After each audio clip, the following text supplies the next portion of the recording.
où il y avait quoi? C'est dans Révélation ou quoi? Il y avait du vin. C'était du vin. Ce n'était pas l'eau. C'était pas le sang de Jésus. C'est la parole qui est sortie de sa bouche qui a transformé ça. Madame, s'il vous plaît, Pour ceux qui prennent l'émission, je ne vais pas vous arracher du gâteau de la bouche, je voudrais dire ceci. Tout ce que Jésus était esprit, parce que ça veut dire Jésus est esprit. Nous le savons tous, n'est-ce pas? Oui. Alors tout ce qu'il faisait, il le faisait sous la conduite du Saint-Esprit.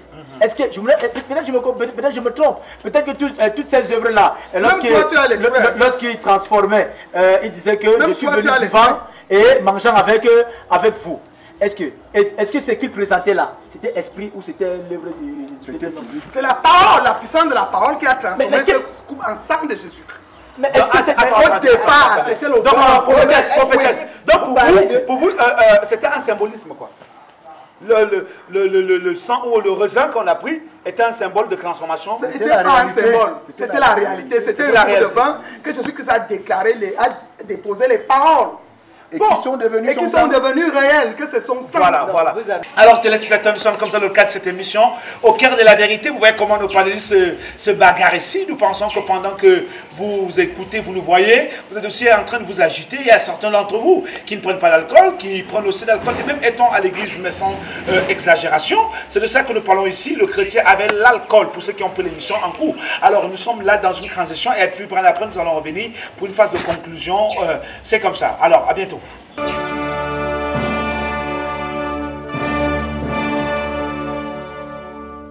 Alors, bienvenue encore à nouveauté dans ce plateau de gloire et de joie. Nous sommes dans ce cadre de cette émission qui s'appelle vulgairement Au cœur de la vérité. Alors, nous sommes là, nous parlons du christianisme, le chrétien avec l'alcool. Il y a certains panélistes ici qui sont pour et certains qui sont contre. Nous prenons ici le prophète Fouda qui va donner sa vision par rapport à l'alcoolisme et le christianisme. Prophète Fouda Martin, qu'est-ce que vous dites plus brièvement par rapport à l'alcool et le christianisme? Par rapport à l'alcool et le christianisme, je vous dis qu'un chrétien qui est né de nouveau, qui a véritablement donné sa vie à Christ, devrait se conformer, n'est-ce pas, aux empreintes de Christ qui nous a donné la vie, à savoir marcher comme il a marché. Oui. Il a été certes comme un homme super, il est venu en chair, mais il a manifesté, lorsque nous prenons, n'est-ce pas, la position de chair, on voit comment est-ce qu'il a mené cette vie, et en esprit également, il a mené une bonne vie. En tant qu'enfant de Dieu, nous avons reçu l'Esprit de Dieu qui nous conduit, n'est-ce pas, dans la sincérité, la fidélité, la transparence. Voilà. Alors, nous avons la prophétesse Kani Geneviève qui s'agite là aussi, qui a quelque chose à dire par rapport à ce thème. Oui, par rapport à ce thème, je ne peux pas me lever en tant que femme de Dieu, de faire la publicité des excès de boissons, alcoolisées bien sûr. Bien-aimés en Christ, pour qui nous suivons ce soir, je veux exhorter tout le monde à bien cerner la relation entre l'alcool et le chrétien. Si Paul a tantôt dit à Timothée de boire un peu de vin, c'est parce que Timothée avait mal à l'estomac. Et toi qui m'écoutes ce soir, je te dis de boire un peu d'alcool parce que c'est biblique. Isaac a bu, oui, Noé a bu.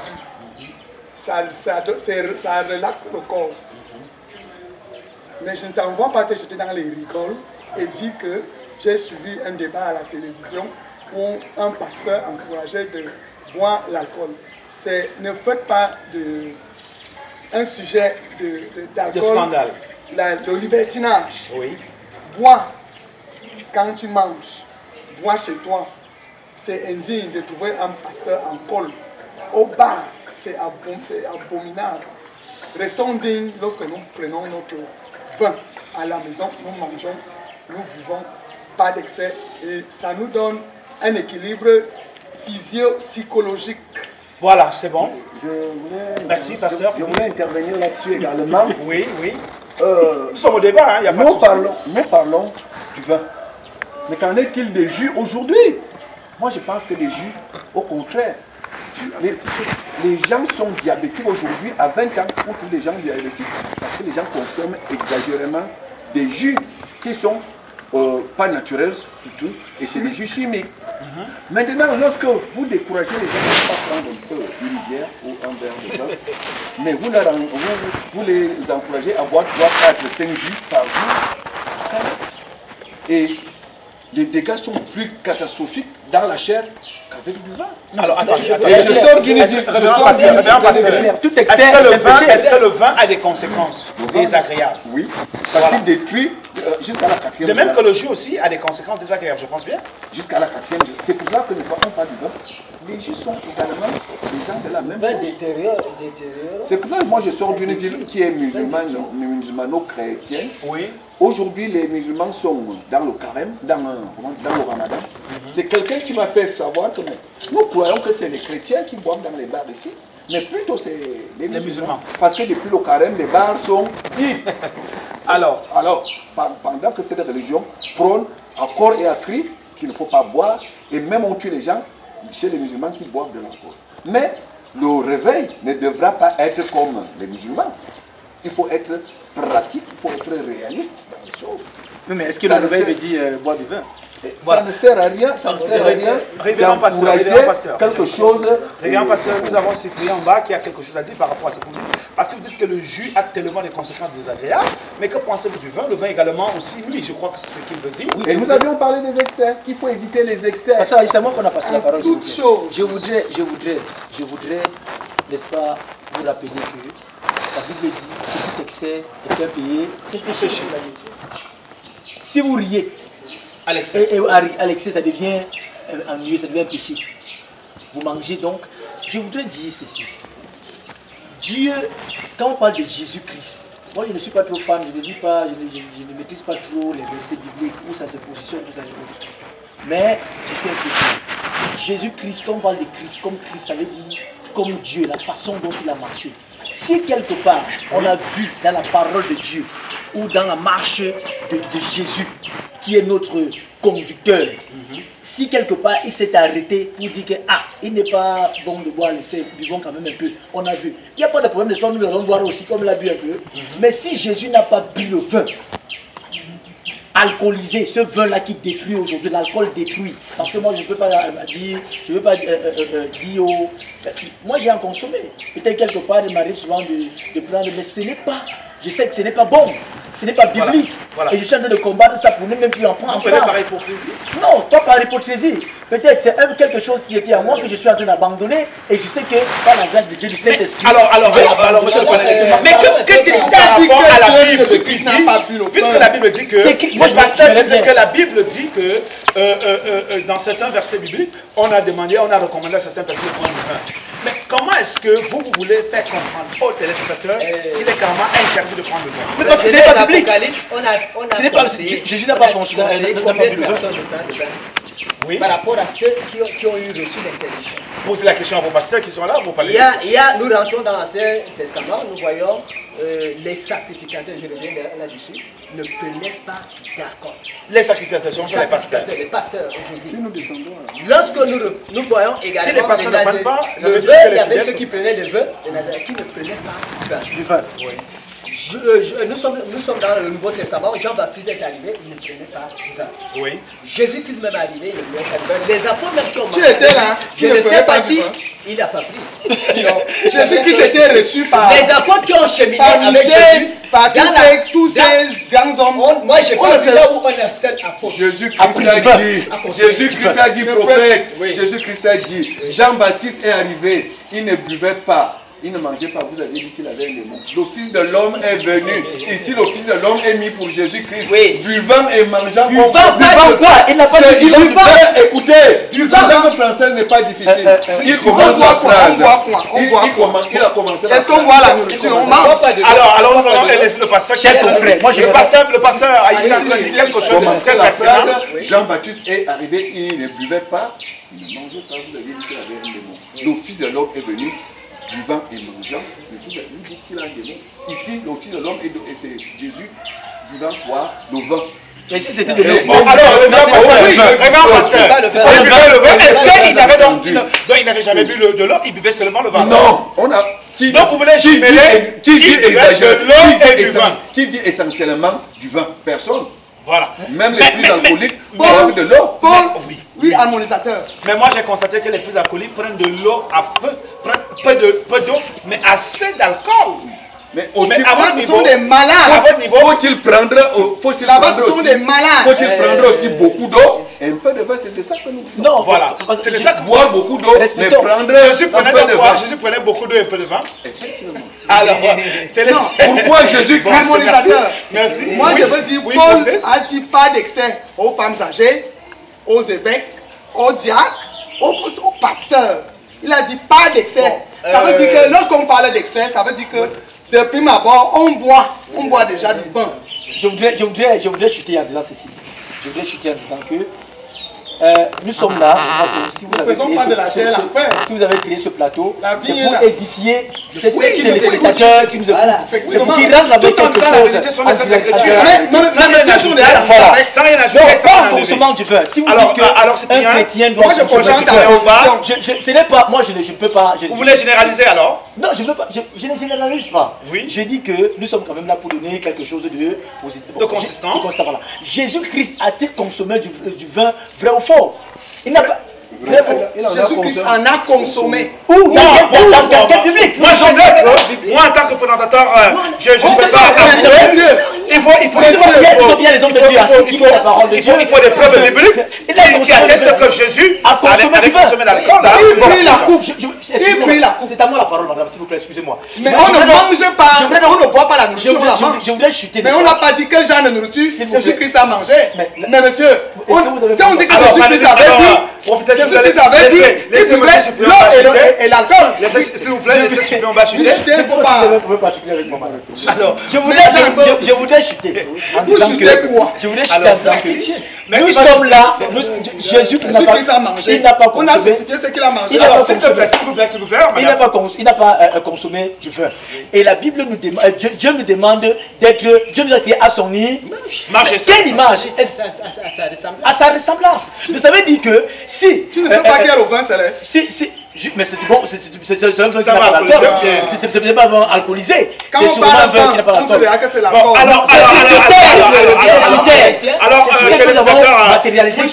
la vérité, est-ce que le vin dont la Bible dit est alcool ou alors c'est... Justement, c'est là le véritable problème. Ce vin-là n'est pas alcoolisé. Si nous rentrons dans Proverbe 31, on dit donner les liqueurs fortes à ceux qui périssent. À ceux qui périssent. Je suis même sûr. Je parie même que les gens qui ont essayé un peu d'écrire même aussi, qui ont écrit... Donner des liqueurs fortes à celui qui périt et du vin à celui qui a de l'amertume dans l'âme. Qu'il boive et oublie sa pauvreté et qu'il ne se souvienne plus de ses peines. Papa ici. Voilà expliquez, écoutez un peu. Oui, expliquez. Nous allons expliquer succinctement ces deux versets. Oui, à votre façon, hein, pas à la façon d'un chrétien. Le monde attend impatiemment la révélation des fils de Dieu. Alors oui, maintenant, on va expliquer. n'oubliez pas qu'on n'est pas là dans un culte. Proverbe 31. Dans Proverbe 31. C'est un débat. Dans Proverbe 31, il est écrit. C'est celui qui est ivrogne. C'est celui qui est ivrogne qu'on donne des liqueurs fortes. Mais lorsque vous avez de l'amertume, nous sommes chers, âme et esprit. Lorsque vous avez l'amertume dans votre corps, on vous donne un peu de vin pour oublier les peines. Là, c'est pour les peines. C'est pour perdre l'essence. Je vais dire, où est le rôle du Saint-Esprit? Où est le rôle du Saint-Esprit? Est-ce que laissez le passeur chuter. Les peines de la journée. Le Saint-Esprit est avec nous. Pourquoi avons-nous encore les peines dans la chair? Mais parce pourquoi avons-nous encore de l'amertume? Si le Saint-Esprit était là pour nous donner la paix à tout bout de champ, à chaque instant. C'est parce qu'on ne le nourrit pas. Dans les accusations, n'est-ce pas, du peuple israélien, nous sommes dans Osée chapitre 4, le verset 11. La Bible dit, la prostitution, le vin et le mou font perdre le sens. La Bible dit que la prostitution, le vin et le mou font perdre. Le mou c'est quoi? Le mou, font perdre le sens. Ici, le mou, c'est quoi? C'est la nourriture.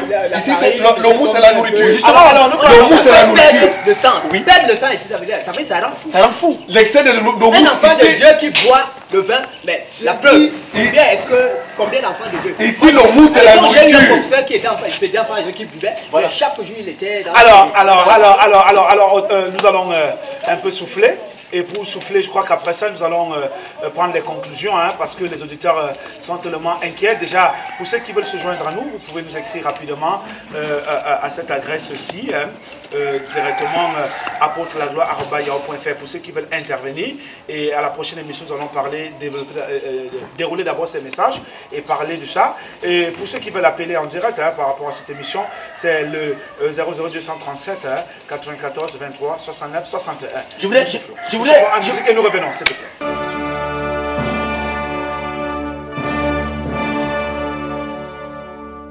Alors, téléspectateurs, au courant que vous avez bien bougé, vous avez soufflé avec cette belle musique hein, qui a donné encore la vision continue par rapport à ce thème. Nous sommes comme ça à la phase de conclusion, donc nous allons aller progressivement pour permettre à ce que tous les panélistes puissent donner une conclusion agréable par rapport à ce thème, au cœur, à ce thème qui, ici, nous avons dit le chrétien et l'alcool. Nous prenons la prophétesse Ekani Ngono Geneviève. Alors, prophétesse Ekani Ngono Geneviève, vous avez quelque chose à dire pour conclure par rapport à ce thème. Oui, merci à mon administrateur. Merci, chers téléspectateurs. Je réitère que l'alcool est bien pour l'organisme, la matière, le corps. Parce que l'être humain a trois parties, le corps, l'âme et l'esprit. Le corps a besoin d'un peu d'alcool pour l'extase, pour se ressentir dans un peu de joie.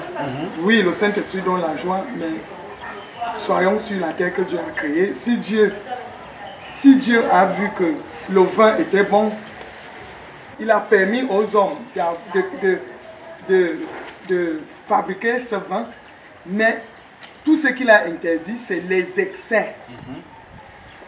Abandonnons les excès. Je crois même que les excès en toutes choses. Mais pour le cas de figure, l'alcool en excès nous détruit. Et il y a des endroits bien adéquats où on peut boire avec dignité dans les fêtes, chez soi. Et non, les enfants qui sont nés de nouveau, on les voit danser nus dans les bars. Être ivre, ivrogne, dans les rigoles, on les retrouve. C'est là où ça fait honte. Bien-aimés en Christ, ne nous faites plus honte avec les excès d'alcool. C'est bon. Nous passons la parole à Cyprien Omar, qui a aussi quelque chose à dire par rapport à ce thème. Oui, je voudrais tout simplement dire que vraiment, je suis contre, en fait, chacun, c'est une solution. Oui, vous avez je suis contre la consommation d'alcool. Le jour où on me prouvera que le vin que Jésus a transformé là-bas, l'eau que Jésus a transformé, le vin dont on parle dans la Bible, était alcoolisé. Ce jour-là, je saurais effectivement qu'il faut en consommer même un peu d'alcool. Ce jour-là. Et je voulais également dire que, rappeler, sur cette Bible, cette parole de Dieu que nous lisons, le monde tellement est devenu dangereux aujourd'hui.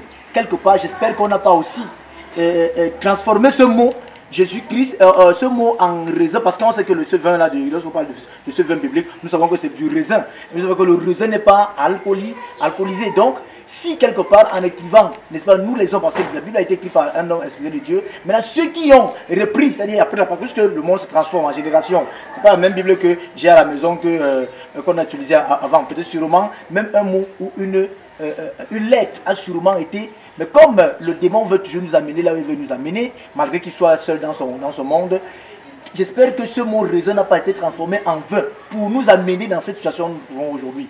Donc, contre le vin totalement, je suis contre. Marchons selon les principes éternels. Il n'a ni bu du vin, je n'ai pas lu ça dans la parole de Dieu. Il nous demande, il nous envoie le consolateur, qui est le Saint-Esprit. Si vous avez des problèmes, vous voulez noyer vos soucis au Saint-Esprit que Jésus vous a donné, et non dans le vin qui nous amène toujours dans la débauche. Merci. Nous passons directement la parole au révérend pasteur Aïs Semani.